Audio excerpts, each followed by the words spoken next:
Okay, so revenue budget, what do we need? We need market analysis of future expansion or contraction. So we need a market analysis in which market we are working. If let's say you are working in where your business, which market? Heavy machinery. Heavy machinery. So what does that market serve for? What do you mean? Means heavy machinery for what? Which industry? We have different types like excavator, multi-machinery, concrete products. Oh, so construction basically. Yeah, construction. Mostly construction, right? Mostly construction. So if let's say the construction industry goes stall next year, then what are you gonna do? We have to improvise. Improvise. Or maybe you can see, okay, maybe you want to shift your focus from construction to some other industry, right? Instead of preparing the same machinery for construction, which you know that construction market is going to drop because it's already, there is a lot of demand already there, a lot of real estate projects are already been finished or installed there, so the demand for your machinery will drop. So how you can counter attack that?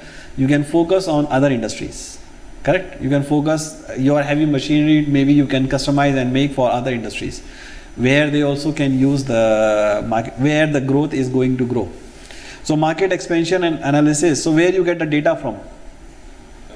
With firms that can get that Yeah. data for us. So you need to do either you do the survey by yourself, you ask the industry experts, or you use the ready-made data done by the other research agencies.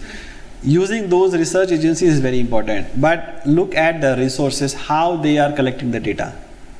Okay, you need a reliable data for doing this process. How do we look at how they collect the data? Yeah, they will tell you, You can ask them, right? you can ask them, Especially if you- because if you are paying them, that market data is not available for free. You have to pay a lot of money for that. Actually, it is not free. If the data is available for free, you can assume it's crap. Actually, only crap things are for free. Very high level data. The rest of the data which actually can be used for business, they are never free. There are companies who does market analysis, which will give you a very useful insight of the market, but they are not for free. So if you are paying them, like you are subscribing them, for example, do you know Business Insider? Yes. Yes. Right? Is that free? Some content are free, but those contents are like generally. But the reports you have to pay, right? Yeah. So any report they do, they have both free content and premium content. Free content is just useless. You can go to check any blog or any article, you will find the same information there also.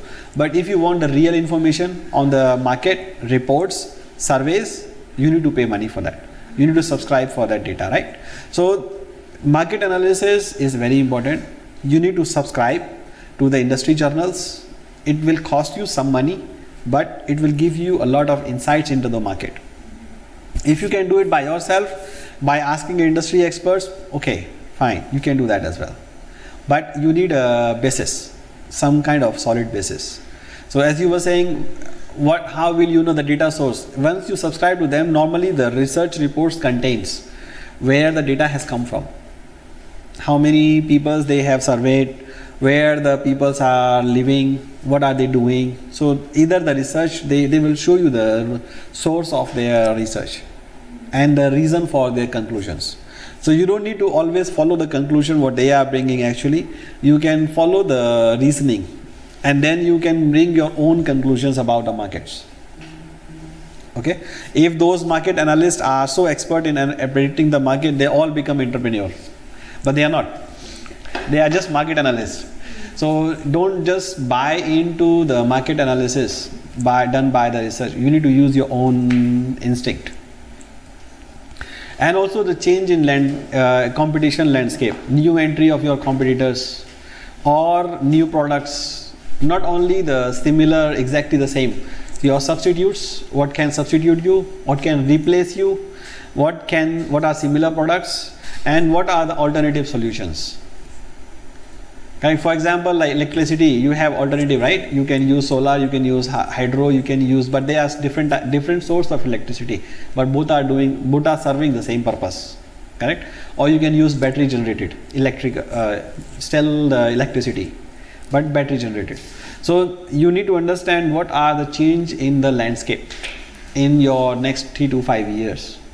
If the business need to survive, if you just want to do the budget for paper exercise, you don't need to be that painful. But if you want business to survive for a long period of time, you need to understand this. Every year, how fast the customers, how fast the competition landscape change. How fast? How fast a new competitor will come into the market. Every time, right? Yes. Every time a new company is growing, every time a new startup is growing, so you have competition all the time. Not only direct competition, other competitors are also there, which are providing the similar services or alternative solutions for your product. Correct? Then objective of your marketing. What is the objective of your marketing? What do you want to achieve?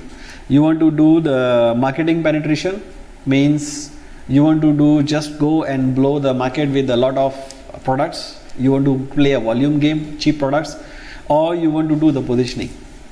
Market penetration, for example, like Grab, when they start the business, they give a lot of discounts, right? You can write 1000 chat also, but now can you do that? No. Not anymore, right? Because their market positioning has changed. They don't want to do the customer acquisition anymore. They already have it. They now want to monetize it. So the marketing strategy has changed. So they will not do a lot of promotions for customer acquisition anymore. They want to monetize now because they want to turn profitable. So normally the business, when you start, you want to acquire as many as customers. So you may want to do the discounts, you may want to sell the cheap products, or you may want to do the promotional, give it for free, correct? But at some point of time, once you have enough base, you want to monetize your customers, correct? So the market, what is the objective of our marketing or business? Do we want to just capture the market, or we want to position ourselves? So your revenue will differ, correct? If you want to market penetrate, your revenue will be low, but your cost will be very high. So means your budget will be actually a lost budget. It can be a lost budget, right? Normally when you have a startup or a new company, you can have a lost budget because first 1 year, 2 year, 3 year, you may not have enough money or enough revenue to sustain your business. But that is why even more the budget is important, because then you can plan how much money you actually need, when you need that money, and where the money will come from. Okay, so the methodology is like this. First you prepare your initial plan based on the competition, your previous performance, and make estimates what kind of business realistically we can get, and then prepare the rough plans, financial plan based on those projections, the cost basically, and then you improvise if the desired results are not achieved.